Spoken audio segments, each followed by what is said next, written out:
nepropisno, ovo je klasičan primjer nepropisno odloženog glomaznog otpada. Zašto? Ajde, idemo analizirati. Evo vidimo na primjer ovi brodski konop. Dakle, ovo nije kućni otpad koji nas glomazni otpad. Ovo je Zašto? Možda neko ima dnevni boravak u obliku broda. Slaža se. Ovi pitari sa cvijećem koji su nekome negdje služili, vjerojatno u nekom objektu. Imamo jedan primjer elektronskog otpada. Bojler i tema akumulacionu peć. Mislim, to je otpad koji se jednostavno rješava samim pozivom ovlaštenom koncesionaru. To je tvrtka Tehnomobile koja dolazi na kućnu adresu i odvozi elektronski otpad. Dakle, ovo je jedan suludi čin ekološkog terorizma. Nepropisno odlaganje stvara nam veliku poteškoću u svakodnevnom radu. Kad imamo više ovakvih situacija, dolazi do nepredviđenih odvoza koje moramo sanirati kao površinu, javnu površinu, ali onda dolazi do kašnjenja u poslu pozivom čistoći, odnosno putem elektronske aplikacije mrežne. Na našoj mrežnoj stanici mi možemo otpad odložiti na vrlo jednostavan i propisan način.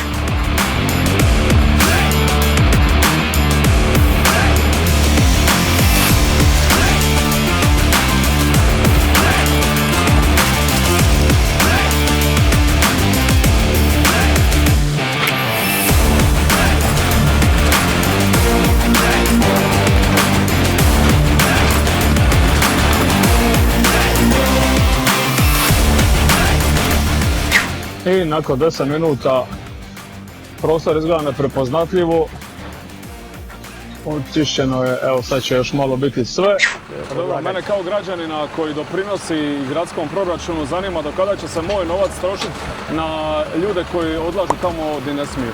Odnosno, zašto se oni ne kažnjavaju? A treba provesti neke kazne koje zato je zaduženo komunalno redarstvo koje treba vršiti svoj posao i kažnjavati ljude propisanim kaznama koji su za to određeni. Nakon jednog ilegalnog odlagališta, evo i legalno reciklažno dvorište na Orišcu.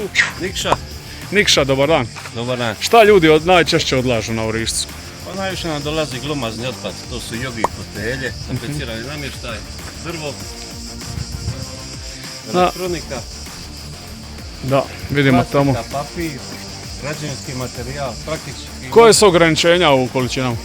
Što se tiče drvenarije i glomaznog otpada, to je 600 kg u 6 mjeseci. Nam za to dovoljna količina za svaki stan ili kuću. Što se tiče građevinskog materijala, to je 200 kg u 6 mjeseci. Ako imate veću količinu, povedite brata, prijatelja, rođaka, susjeda, pa ćemo podijeliti na 2 računa i problem riješiti. Radno vrijeme? Radno vrijeme nam je ponedjeljkom od 2 do 9 navečer. Znači, mogu se izbjeći ljetnje vrućine, možete donijeti u popodnevnim satima. Ostale dane od 7 do 14, subota od 7 do 14. Hvala vam. Eto ga, hvala vam.